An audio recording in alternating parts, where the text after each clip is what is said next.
Okay, you guys, what is up? The King of Lightning is here today to do One Piece. Wow. That's right.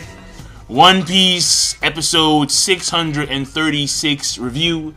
That is 636 of One Piece. Now, of course, before I get started, look down in the description box below for the link to the episode on One Piece Official. Now, let me get the main stuff out of the way.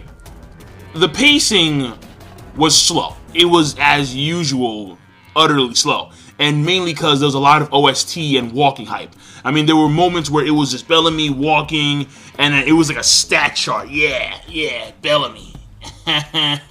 Tongue out. And you're like, okay, alright, fine, I get it.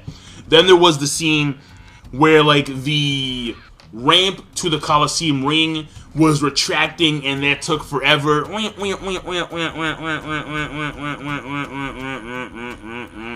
oh my god, really? Wow.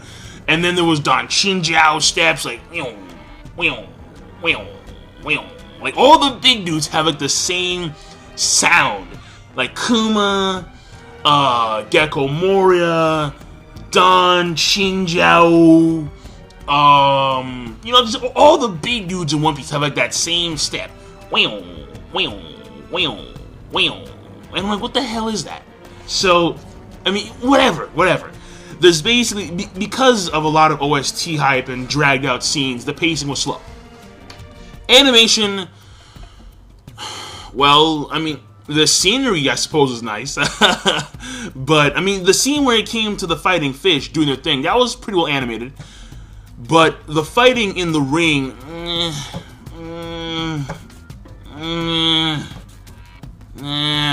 I'll be very honest.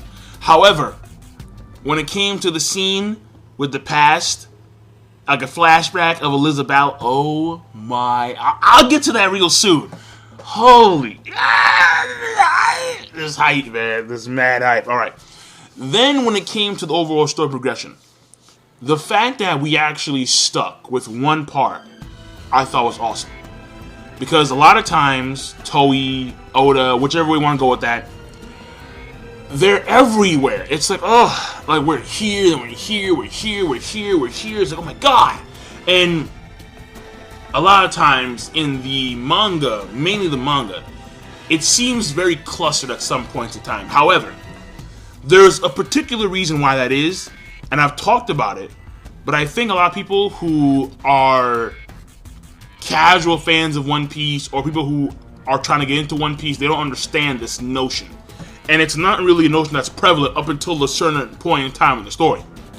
And I'll probably do like a quick little discussion video as to why this is the case. Because it's the main reason why, at least from my understanding, it's the main reason why, or from my own deduction, I should say, it's the main reason why One Piece is so long, and we're only halfway into the actual series. And I've talked about it before, but I'll do a discussion video later at some point in time. So be on the lookout for that. Now, yeah, that's your lookout face. Okay, now, let's move on. When it came to character development, there really is none. Except for, we learn about new stuff. We learn a few things about Bellamy, about the second king of Prudence, Elizabeth. I'm calling Elizabeth. I like his name. Okay, Elizabeth. I'm calling that. And of course, the big guy, Don Chin. And also, we do get to see a few things from Bartolomeo. We get to see character development more towards him, but it's very minor. Where in which, like, he does something to the crowd directly, where he throws a ball in the crowd and it's black. They presume it's a ball. People are trying to bail. Like, we have dudes going like, yo, like, old man, get out of the way, old man. Then there was one girl, ladies first, and then there was a rich guy, like, I'll give you money, just get the fuck out of my way. And when the ball drops and the ball doesn't explode, and they find out, oh shit, it's a ball, what the hell? We have Bartolomeo, just gross, disgusting. Yeah, like, so it's payback on the people, because it's the people, it's his way of showing them that they are far more disgusting than he is. Despite his bad reputation, despite his antics, he is actually, I'm not going to say more pure, but he is a better person than them. And he's showcasing that to not only the people themselves, but also to the people in the arena by doing these simple things. So, in that sense, I suppose there is character development swaying towards Bartolomeo. Now, let's move on. First of all, let me go to stuff that involves Bellamy, because Bellamy is apparently, people have their money on him. Out of all the guys there, Elizabeth, the hype, I'm like, no. He is the guy that people are expecting to actually win this competition. And we find out among the stats, one of the things he actually did to get back in Flamingo's good graces is bring down a giant golden pillar from another country. Now, I say bring down because obviously he was in Skypiea, and we know that the giant golden pillar, which was a part of the giant golden bell, that broke apart when Luffy did his, Ogun rifle against NL.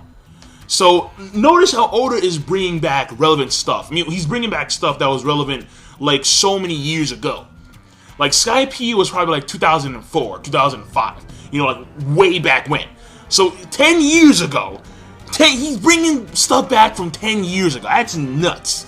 But that's crazy when you think about Bellamy and how he's grown as a person. Now, Luffy did say that Bellamy had become stronger, and when you see him in combat, you kind of, when you see him fight in the Coliseum, you kind of see that. Because to my recollection, Bellamy in Jaya, all he could do with his springs was make his legs, make his legs spring, and then bounce around through that means. However, when you look at him now, not only are his leg springs, they seem to be a lot more flexible in the sense that, they can, let me keep it like this. Not only can he do leg springs, but he can do arm springs as well. Furthermore, they can return back to their original form like that. When he was fighting against Luffy and Jaya, he was always springing around and stuff like that, and then his springs never actually returned to their normal form until a certain point in time, like when he chose to. But now he's doing it far more frequently. So not only is it enhancing his speed, but also it's enhancing his actual punching strength as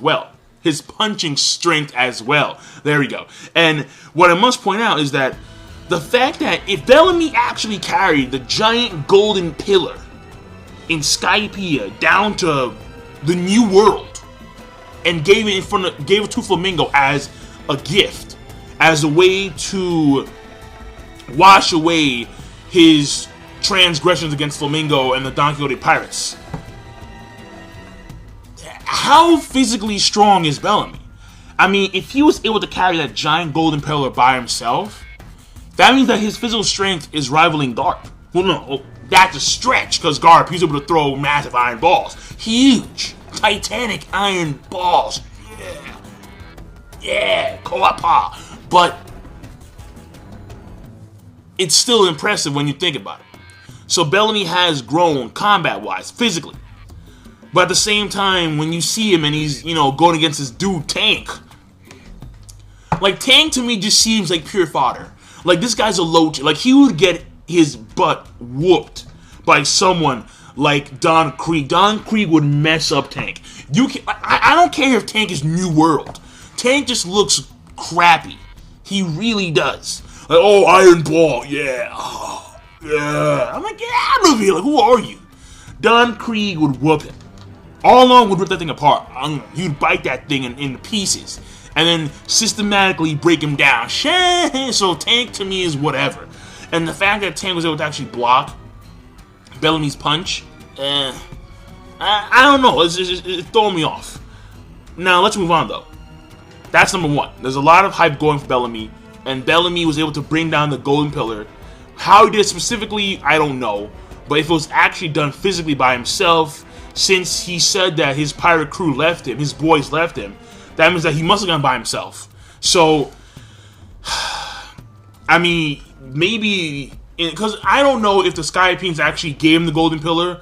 I don't see why they would, because Bellamy wouldn't be quote-unquote friends. At the same time, though, It's not like they, because when Luffy went there were so many rules and restrictions because of NL, because of the guys, the Heso, like those dudes. I forgot what their names were. Like the commando guys. There were so many rules and restrictions, and I don't know what rules Gonfall has placed on Skypiea. So it may have just been like, here's a gift, and he said, no, I'm taking it all. Or maybe he's an actual criminal, not only in the Blue Sea, but also in the White Sea as well. Bellamy. Again, I don't know. I have no idea the specifics. So let's move on. When it comes to the hype, the massive hype on the King of Protons. Yo, are you kidding me? This is significant hype. Apparently he has a punch, okay? And it's called the King Punch. Oh, it's called the King Punch. And the King Punch, apparently, from a distance, was able to blast a hole through a giant fortress. And this thing was huge. I'm like, whoa. It's a huge fortress. And he was able to blast a hole into this fortress, like on some Whitebeard status. And apparently, because like honestly, like the way this guy punched in the flashback, it looked almost exactly like a Whitebeard quake, with the exception of the cracking of the actual atmosphere. And then the hype continues, wherein which Dagama, the tactician, he points out that they say, I don't know who they are, alright? I have no idea who they, alright? Where his sources are, who his sources are, I have no idea. But they, quote-unquote, say that the punch, the King Punch, can knock out a Yonko.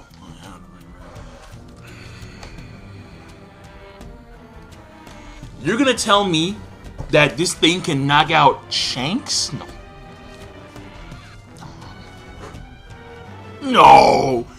No, dog. Listen. Did you see what it took to take down Whitebeard? And Whitebeard was a sick old man. Oh my god. There's no.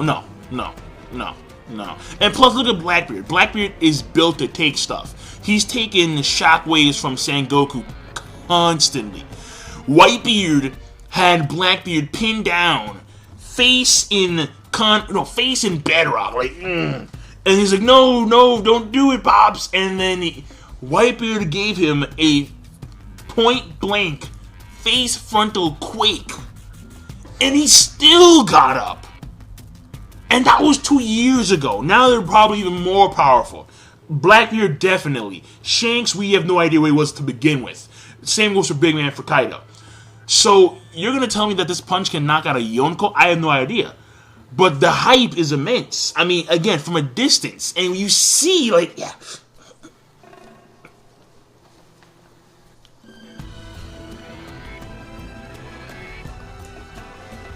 This dude's just training. And he has all his boys surrounding him and he's just training. So they have that much confidence in the king right now. At least the Gama does. So, whether you accept the hype or not is up to you. Me, I say, no way in hell. No way in hell. But that's to your... Well, until we actually see in Colosseum, we'll judge. We'll judge. Now, let me continue. Then, because Bartolomeo, we see what he did already, and I already talked about that. Furthermore, we get to see some new names here. Pretty much, we have a fisherman who's in there. His name is Hack. There's a guy called Ricky, who's pretty good right now. Then there is some guy from the long leg, long foot tribe, Blue Gilly. Then there are the two criminals, I forgot their names. And then, of course, we have Elizabalo, we have Dagama, we have Bellamy and Bartolomeo. So, yeah, so like those are the main guys in this Block B competition right now. And, yeah, so those guys right there. And basically, someone comes behind Luffy and Cavendish as they are pretty much watching the match going on. How Cavendish explains how I need to kill Bartolomeo because he's just as annoying and he's stealing just as much spotlight as Luffy and the Supernovas, the worst generation, quote unquote. So someone comes behind him as Luffy's trying to say, "Yo, like just like, give it a rest, man. It's not happening." And or I should say Lucy. And we have the giant steps of Chinjiao, and mad hype. Because we have this old guy, really tall, like as big as Moria and Kuma. Huge guy, massive. And he's watching the fighting going down. And what happens is that he's like, so how's your grandpa? I mean, how's your grandpa? Grandpa. How's your grandpa? And he's talking to Luffy, and he even says, how's your grandpa? Straw Hat Luffy. And Luffy's like, what? And he's like, you know my grandpa. And then Cavendish catches it. He's like, wait, what? So not only... And it was hilarious because Luffy turns back to Cavendish. He's like, oh, shit. Because you could tell, he was like, oh no, I failed. So now Cavendish knows that the guy who he was chilling with for a period of time is Straw Hat Luffy. He knows that now. And furthermore, we have this dude, Don Chinjao, saying how back in the day, Garp-san almost killed me, and I promised to hold the grudge against his children and grandchildren. So Luffy, all of a sudden, winds up between a rock and a hard place. Cavendish and Don Chinjao. And let me tell you right now, he should be far more worried about Don Chinjao than anyone else. Because Don Chinjao was almost killed by Garp. But the fact that Garp failed to kill Don Chinjao means a lot. Because mind you, Garp was able to actually tussle with the king of the damn pirates. So, I'm just saying. Well, I don't know if tussle's the word, but just how Smoker is to Luffy, Garp was that to Garp. That's my assumption. So, because Goldie Roger is the most powerful guy we know. I mean, he beat everybody, but he had illness pretty much. And actually, it's presumed that he didn't. No. Let me not get into theories. But basically, to put it simple, once again, the same way Smoker is to Luffy, Garp is to Goldie Roger. That's simple.